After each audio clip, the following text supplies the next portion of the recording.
Gradonačelnik Čačka Milun Todorović sa saradnicima obišao je lokaciju kod osnovne škole Vuk Karadžić i doma učenika srednjih škola gde su započeti radovi na izgradnji parkinga. Ovaj je prostor biće pretvoren u funkcionalno parkiralište koje će omogućiti lakši prilaz i pristup ustanovama koje se nalaze u ovom delu grada, a ujedno doprineti većoj bezbednosti i udobnosti svih građana. Tačno 171 parking mesto biće izgrađeno u ovom delu grada Čačka, 5% za osobe sa invaliditetom.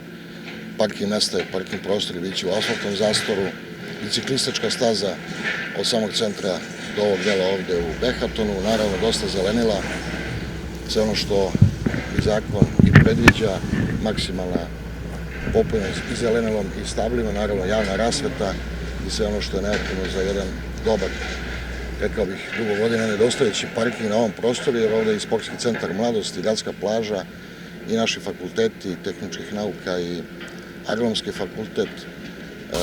Izgradili smo prošle godine 30 parking mesta kod fakulteta tehničkih nauka, oko 100 parking mesta na samoj gradskoj plaži pre nekoliko godina i sa ovih 171 parking mestom dolazimo na oko 300 parking mesta za ovaj sadržaj u gradu Čačku. Izvođač radova je preduzeće Ratko Mitrović Construction Čačak. Nadzorni organ inženjer Radoš Jugović, rok za završetak radova je 120 dana, kalendarskih dana, pre 10 dana radovi su počeli, dakle očekujemo, a izvođači kažu da će do kraja septembra ovaj parking biti u potpunosti završen i naravno predat na upotrebu građanima grada Čačka. Sredstva za investiciju vrednu 34 miliona dinara opredeljena su iz gradskog budžeta.